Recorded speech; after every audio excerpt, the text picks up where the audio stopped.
კუბის დიქტატურა ცდილობს შიშის დათესვას ჩამოშლილი არსენალით, სწორედ იმ დროს, როცა შეერთებული შტატების ალყა ჰავანაზე მჭიდროვდება. და ამ სამშაბათს 2026 წლის 26 მაისს რეჟიმი ხმამაღლა ყვირის წინააღმდეგობის შესახებ, მაშინ როცა ციფრები აჩვენებს მოძველებულ, მცირე და პროპაგანდაზე დამოკიდებულ სამხედრო ძალას. საბრძოლო რიტორიკა მოდის კომუნისტური ხელმძღვანელობისგან, გადის მარიელა კასტროს განცხადებაზე, რომ რაულ კასტროს ცოცხალს არ წაიყვანენ და აღწევს რეჟიმის ქმედებებამდე, როგორც ვაშინგტონის დაშინების და საკუთარი მოსახლეობის შიშით დამორჩილების მცდელობა. მაგრამ რეალური სტრუქტურა სუსტია. დაახლოებით 49,000 მოქმედი სამხედრო, 39,000 რეზერვისტი, საბჭოთა თავდაცვის სისტემები, ცოტა საბრძოლო თვითმფრინავი, შეზღუდული ვერტმფრენები და შეიარაღებული ძალა, რომელიც უფრო იმისთვის გამოიყენება, რომ კუბის მოსახლეობა გააკონტროლონ, ვიდრე იმისთვის, რომ ისეთ ძლიერ ქვეყანას დაუპირისპირდნენ, როგორიცაა შეერთებული შტატები.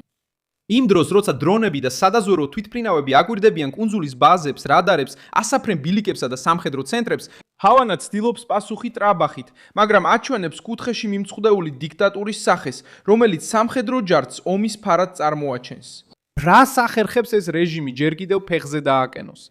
რატომ გადააქცია კასტროს ოჯახმა იურიდიული და სამხედრო შიში საჯარო მუქარად? როგორ აპირებს დიქტატურა, რომელსაც არ აქვს რეალური საჰაერო ძალა, ძლიერი ეკონომიკა და საკმარისი ენერგია, სამხედრო პასუხი გასცეს ტრამპს? ახლა ყველაფერს გეტყვი, თუ მოგწონს ასეთი პირდაპირი და მოურიდებელი კონტენტი, გამოიწერე არხი, რადგან აქ ასეთი ვიდეოები ყოველდღე გამოდის. კრიზისის წენტრი კუბაშია, მაგრამ ზეწოლა ვაშინგტონიდან მოდის. ტრამპის მთავრობამ გამკაცრა ბლოკადა მას შემდეგ, რაც რაულ კასტროს შეერთებულ შტატებში ბრალი წაუყენეს 1986 წელს ორი სამოქალაქო თვითმფრინავის ჩამოგდებასთან დაკავშირებულ დანაშაულებში. რეჟიმის პასუხი საომარი ტონით იყო. მიგელ დიას კანელმა ბრალდება პოლიტიკურ მანევრად მოიხსენია, რომელიც სამხედრო აგრესიის გასამართლებლად გამოიყენება. ამასობაში მარიელა კასტრო ჰავანაში მობილიზაციაზე გამოჩნდა და განაცხადა, რომ ქვეყანა მშვიდადაა, რომ არავინ გაიტაცებს მას და რომ ის ბრძოლაში მოკვდება. კუბის რევოლუციური შეიარაღებული ძალები შედგება რევოლუციური არმიისგან, რევოლუციური სამხედრო ფლოტისგან, ანტისაჰაერო თავდაცვისა და რევოლუციური საჰაერო ძალებისგან, აგრეთვე ტერიტორიული მილიციებისა და დამხმარე სტრუქტურებისგან. ქაღალდზე არსებობს ორგანიზებული სამხედრო მანქანა, რომელიც კუნძულის დასაცავადაა შექმნილი. პრაქტიკაში არსებული მონაცემების მიხედვით, აქტიურ სამსახურში დაახლოებით 49,000 სამხედროა, ხოლო რეზერვში 39,000, რაც ჯამში დაახლოებით 88,000 მობილიზებად ადამიანს შეადგენს. შიდა პროპაგანდისტვის ეს ბევრია, მაგრამ ძალიან ცოტაა, როცა საქმე ეხება სამხედრო ზესახელმწიფოს წინააღმდეგ ბრძოლას, რომელსაც ავიამზიდები, გემზე განთავსებული ავიაცია, სატელიტები, დრონები, ელექტრონული დაზვერვა და ბაზები აქვს. კუბის არმია კვლავაც რეჟიმის ყველაზე მნიშვნელოვანი საყრდენია. ის აერთიანებს სამხედროების უმეტესობას და ემსახურება როგორც თავდაცვას, ასევე შიდა კონტროლს. ეს არის განსხვავება, რომელიც უნდა გავიგოთ. რეჟიმი ჯარისკაცებს არ ინახავს მხოლოდ უცხო ძალასთან ომისთვის.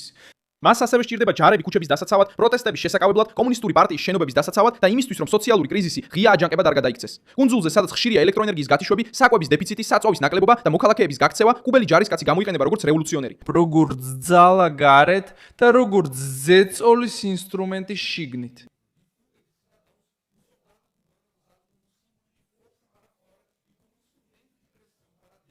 კუბის არსენალი, რომელიც ბოლო შეფასებებშია ნახსენები, ძირითადად ძველ აღჭურულობაზეა დაფუძნებული, რომელთა უმეტესობა საბჭოთა ეპოქიდანაა შემორჩენილი. სწორედ აქ იწყებს პროპაგანდა რეალობასთან დაპირისპირებას. კუბის საჰაერო ძალები სამხედრო ვიტრინის ყველაზე სუსტი წერტილია. მიმოხილვამ, რომელიც ახალ ამბებში იქნა ნახსენები, მიუთითა მცირე ავიაპარკზე, დაახლოებით 5 საბრძოლო თვითმფრინავით, ასევე სადაზვერვო თვითმფრინავებით და სხვა შესაძლებლობებით. ეს რაოდენობას დაახლოებით 9 თვითმფრინავამდე გაზრდიდა. ვერტმფრენებში ჩანს 4 საბრძოლო და დაახლოებით 7 მრავალფუნქციური, ჯამში სულ დაახლოებით 20 საჰაერო ერთეული. დიქტატურისთვის, რომელიც აცხადებს, რომ შეერთებულ შტატებს დაუპირისპირდება, ეს რიცხვი შოკის მომგვრელია. 20 საჰაერო ერთეული. ისინი ვერ უზრუნველყოფენ ხანგრძლივ თავდაცვას თანამედროვე ძალის წინააღმდეგ, განსაკუთრებით მაშინ, როცა მოწინააღმდეგეს შეუძლია რადარების, ბაზების, ასაფრენი ბილიკებისა და რეაგირების ნიმუშების რუკაზე დატანა. კუბის საზღვაო ძალებიც გადამწყვეტ საფრთხედ არ განიხილება. რეჟიმს შეიძლება ჰყავდეს საპატრულო ხომალდები, სანაპირო თავდაცვის საშუალებები და ახლო თავდაცვის სტრუქტურა, მაგრამ მას არ აქვს ისეთი ფლოტი, რომელსაც შეეძლება კარიბის ზღვის რეგიონში შეეჯიბროს შეერთებულ შტატებს. რეალური ფუნქცია სანაპირო ზონების დაცვა, საჰაერო მოძრაობის მეთვალყურეობა, შიდა ოპერაციებში მონაწილეობა, რეჟიმის ოპერაციების მხარდაჭერა და კუნძულის გარშემო გარკვეული ყოფნის შენარჩუნების მცდელობა. სერიოზული კრიზისის შემთხვევაში კუბის საზღვაო ძალები უფრო მეტად დაეყრდნობოდა დამალვას, გაფანტვასა და წინააღმდეგობას, ვიდრე ამერიკულ საზღვაო ძალებთან პირდაპირ დაპირისპირებას. ამიტომაც ომის რიტორიკა მძიმედ ჟღერს, მაგრამ სამხედრო ინვენტარის შეზღუდულ შესაძლებლობებს აჩვენებს.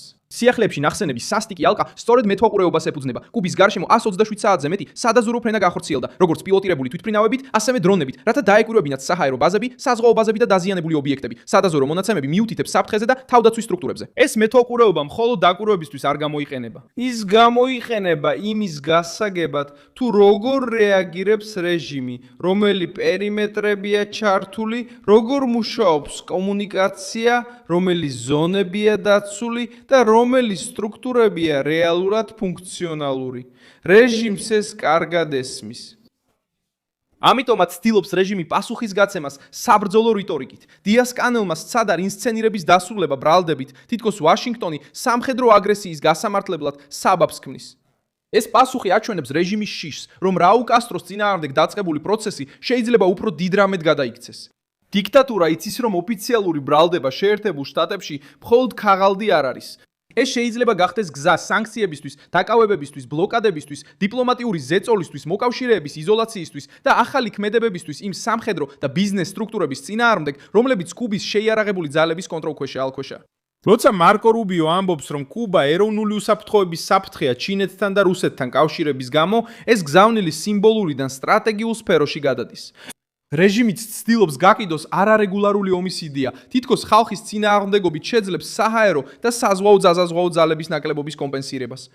ეს ძველი კუბური დოქტრინაა. თავდაცვა მთელ ტერიტორიაზე გაავრცელონ, მობილიზაცია გაუკეთონ მილიციებს და კუნძული ნებისმიერი უცხო ძალისთვის რთულ გარემოდ აქციონ. მაგრამ დღეს ამას სხვა პრობლემა აქვს. თანამედროვე არარეგულარული ომი დამოკიდებულია კომუნიკაციაზე, დრონებზე, ენერგიაზე, მობილურობაზე, ტექნოლოგიაზე, საწვავზე და კოორდინაციაზე. კუბა იტანჯება ელექტროენერგიის გათიშვებით, რესურსების დეფიციტით და ღრმა ეკონომიკური კრიზისით. რეჟიმს, რომელსაც უჭირს ჩვეულებრივი მოქალაქის სახლში ელექტროენერგიის მიწოდება, გაუჭირდება ორგანიზებული სამხედრო პასუხის გრძელვადიანი უზრუნველყოფა. ამერიკული ზეწოლა ასევე მიზნად ისახავს დიქტატურის ეკონომიკურ სამხედრო გულს. კუბის შეიარაღებული ძალები მხოლოდ ჯარისკაცები და ყაზარმები არ არიან. ისინი აკონტროლებენ კომპანიებს, სასტუმროებს, ლოგისტიკას, ვაჭრობას, მყარვალუტას და სტრატეგიულ სექტორებს სამხედრო აპარატთან დაკავშირებული სტრუქტურების მეშვეობით. როდესაც ვაშინგტონის სანქციებს უწესებს კუბის სამხედროების მიერ კონტროლირებულ კომპანიებს, ეს ურტყამს ელიტის ჯიბეს, რომელიც რეჟიმს ინარჩუნებს. რეჟიმი მხოლოდ ჯარებზე არ არის შეშფოთებული, ის ფულისა და კონტროლის გამოც არის შეშფოთებული. ამასობაში ამერიკის შეერთებული შტატების სამხედრო ყოფნა რეგიონში ზრდის ფსიქოლოგიურ ზეწოლას და ტრამპის ყოველი განცხადება აიძულებს რეჟიმს რეაგირებას. და ყოველი რეაქცია აჩვენებს განსხვავებას რევოლუციურ რიტორიკასა და რეალურ შესაძლებლობებს შორის. ეხლა რაც მოხდება დამოკიდებულია ვაშინგტონის შემდეგ გადაწყვეტილებასა და ჰავანის რეაქციაზე. თუ ტრამპის მთავრობა შეინარჩუნებს იურიდიულ, სამხედრო და ეკონომიკურ ბლოკადას, დიქტატურა სავარაუდოდ გააძლიერებს საჯარო აქციებს, წინააღმდეგობის განცხადებებს და ეროვნული თავდაცვის პროპაგანდას. შეიძლება გამოაჩინოს ჯარები, აჩვენოს ძველი იარაღი, მოიხმოს კომუნისტური ახალგაზრდობა და ისაუბროს ბრძოლაზე, რათა შეეცადოს შიდა მხარდამჭერი ბაზის შენარჩუნებას. მაგრამ ყველაზე მბრძნობიარე ნაწილი სხვაგანაა. თუ შეერთებული შტატები გადადგამს ნაბიჯებს სამხედრო ქსელების, რეჟიმის კომპანიების, ან რაულ კასტროს მოკავშირეების წინააღმდეგ, დიქტატურას მოუწევს არჩევანის გაკეთება, დანებდეს და დაიწყოს მოლაპარაკება გადარჩენისთვის, ან ფსონი გააორმაგოს. საომარი რიტორიკით, რომელსაც მისი საკუთარი არსენალი ვერ ამხარებს. მე ვარ მილსონ ალვესი, გლობალური ინტერნაციონალისტი და ჩემი მიზანია ყოველდღე მოგაწოდოს სანდო ინფორმაცია სიმართლით. ახალი ამბების ბმულები ვიდეოს აღწერაშია. დალაიქე ეს ვიდეო, გამოიწერე არხი და ბოლოს გადახედე კომენტარებს, რომ კიდევ უფრო მეტად ჩაერთო მილსონ ალვესის საზოგადოებაში.